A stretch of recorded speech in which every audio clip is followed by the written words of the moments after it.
Con i ragazzi oggi abbiamo svolto un'attività di musicoterapia ricettiva. In pratica abbiamo dato loro l'opportunità di scegliere un brano musicale che in qualche modo li rappresentasse, che rappresentasse cioè una sensazione, un'emozione, qualcosa che comunque li ricollegasse a qualcosa. Abbiamo permesso loro di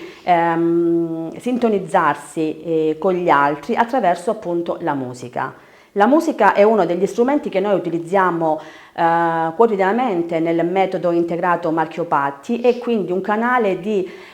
connessione e comunicazione, uno strumento privilegiato che ci permette di agganciare l'altro. L'arte sicuramente è uno degli strumenti principe che possiamo utilizzare con i giovani, innanzitutto per la possibilità che ci dà di esplorare il loro mondo emotivo, la possibilità di farli entrare in contatto con quello che è un concetto strautilizzato ultimamente, quello di empatia,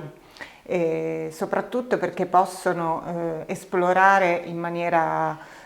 come dire, sicura tutto quello che ha a che vedere con la creatività, con l'immaginazione. E nello specifico, per quello che riguarda la socializzazione, io faccio sempre l'esempio del gruppo che si costituisce per mettere in scena un brano musicale, no? La cosa principale è quella di dover tenere insieme tanti strumenti differenti tra loro, con le loro specificità, ma che in qualche modo dovevano tirare fuori un lavoro armonico, quindi non devono in qualche modo sovrastarsi l'uno con l'altro, ma il lavoro principale è proprio quello di far sì che quello che viene fuori, ovvero il tutto, sia un lavoro armonico che ha un quid in più rispetto all'espressione delle singole parti.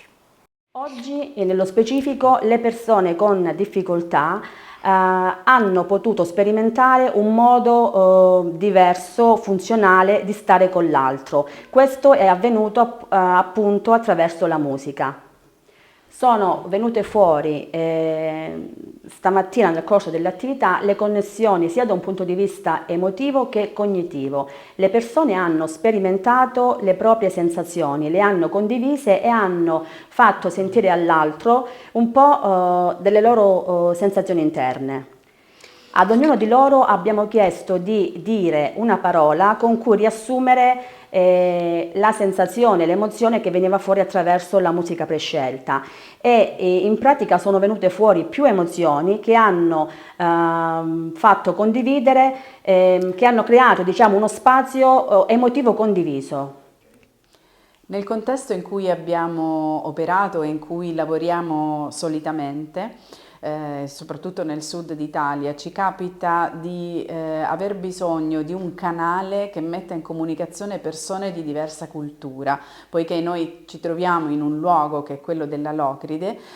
in cui sono presenti molti immigrati. Quindi attraverso le arti terapie della nostra metodologia, che è il metodo integrato Marchiopatti, e nello specifico grazie alla musica, riusciamo a raggiungere la possibilità di comunicare l'uno con l'altro attraverso dei canali che non sono per forza quelli linguistici. Spesso quando le persone immigrate arrivano in una terra nuova, la musica è proprio un canale per rimanere in contatto con la propria dimensione di origine. E quello che noi facciamo all'interno dei contesti educativi con i giovani è proprio aiutare a partire dalle proprie identità sonore per costruirne di nuove, allargarle, accrescerle e dare loro la possibilità anche di evolvere in una dimensione identitaria, per cui non viene cancellata l'identità sonora precedente, ma viene